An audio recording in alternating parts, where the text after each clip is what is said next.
Assalamualaikum warahmatullahi wabarakatuh.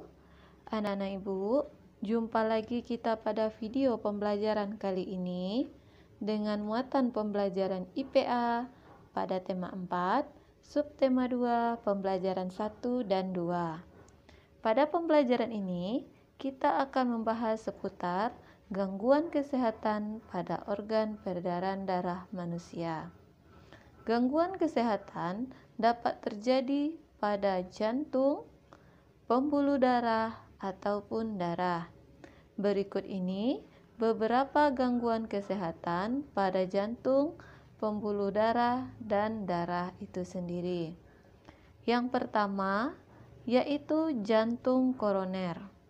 Jantung koroner ditandai dengan adanya penyumbatan pada pembuluh darah oleh berbagai macam zat, misalnya lemak dan zat kapur.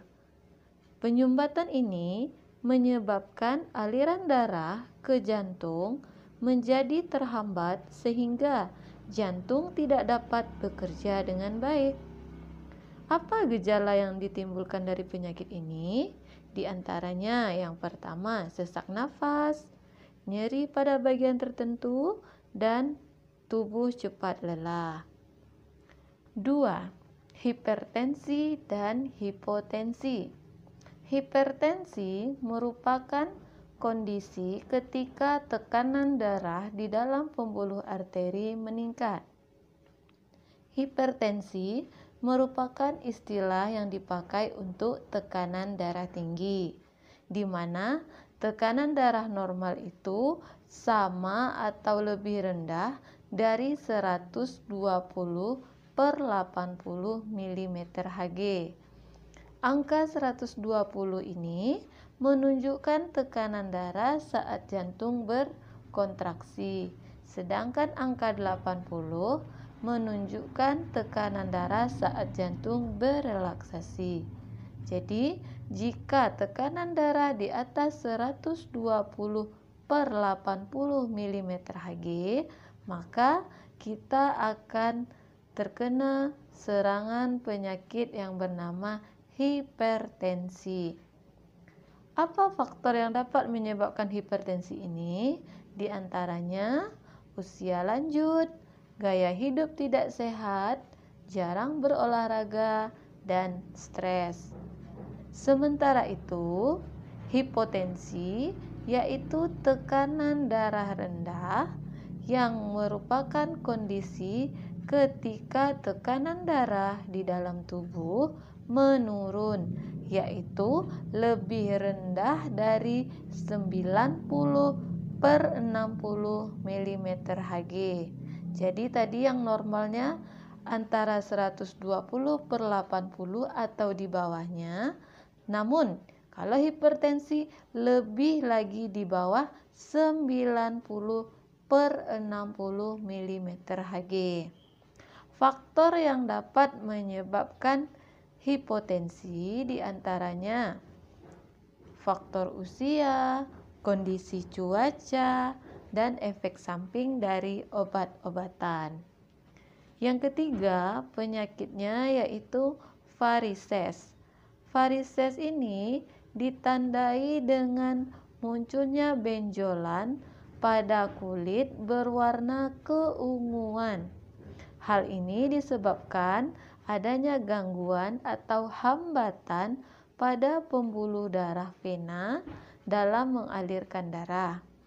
Selain adanya benjolan, varises juga ditandai dengan gejala pegal-pegal, rasa panas dan perih, serta lelah di bagian tungkai.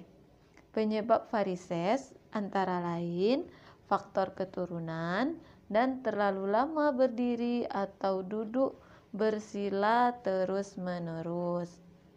Gangguan berikutnya yaitu pada organ darah, yaitu yang keempat bernama anemia.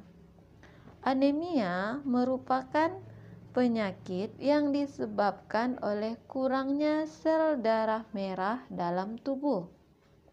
Penyebab anemia antara lain pendarahan yang hebat, kekurangan zat besi, dan gangguan pembuatan sel darah merah pada tulang.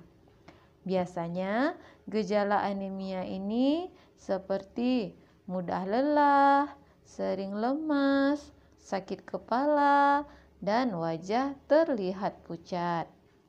Biasanya, anemia ini dapat dicegah dengan mengkonsumsi makanan yang kaya dengan zat besi, misalnya bayam, telur, kacang-kacangan, ikan, dan daging sapi. Yang kelima, yaitu leukemia. Penyakit leukemia ini merupakan kondisi ketika jumlah sel darah putih kita lebih banyak dibandingkan sel darah merah. Hal ini disebabkan adanya produksi berlebihan dari sel darah putih pada sumsum tulang belakang. Akibatnya, sel darah putih ini akan memakan sel-sel darah merah kita sehingga tubuh kita menjadi kekurangan sel darah merah. Penyakit yang keenam yaitu demam berdarah. Demam berdarah merupakan infeksi virus dengue yang menyerang komponen darah yaitu trombosit atau keping-keping darah, di mana jumlah trombosit dan sel darah putih menurun akibat infeksi virus dengue ini. Penderita demam berdarah biasanya mengalami perdarahan dan penderita demam berdarah harus segera dibawa ke dokter untuk mendapatkan pengobatan. Jadi, pada gangguan kesehatan organ peredaran darah ini ada 6 penyakit yang berada pada jantung, pembuluh darah maupun darah. Di sini ada 2 penyakit yang disebabkan oleh faktor keturunan pada organ darah, yaitu yang pertama hemofilia. Hemofilia adalah penyakit keturunan yang menyebabkan tubuh kekurangan protein yang dibutuhkan dalam proses pembekuan darah. Penyakit ini menyebabkan penderita mengalami perdarahan lebih lama dibandingkan dengan orang normal saat terjadi luka. Hemofilia dapat ditangani dengan pemberian obat, baik untuk mencegah timbulnya perdarahan maupun mengobati saat terjadi perdarahan. Penyakit gangguan kesehatan darah berdasarkan keturunan yang kedua yaitu talasemia. Talasemia adalah kelainan pada darah yang tidak dapat memproduksi cukup hemoglobin. Hemoglobin yaitu protein pembentuk sel darah merah yang berguna untuk mengikat oksigen dan membawanya ke seluruh tubuh. Pada penderita talasemia, sel darah merah tidak bisa berfungsi dengan baik dan mudah rusak, sehingga oksigen yang dialirkan ke seluruh tubuh tidak cukup. Gejala penyakit ini antara lain mudah merasa lelah, lemah, hingga sesak napas.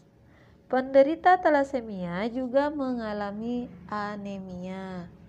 Demikian pembelajaran kita pada kali ini. Semoga anak ibu dapat memahami materi yang ibu sampaikan.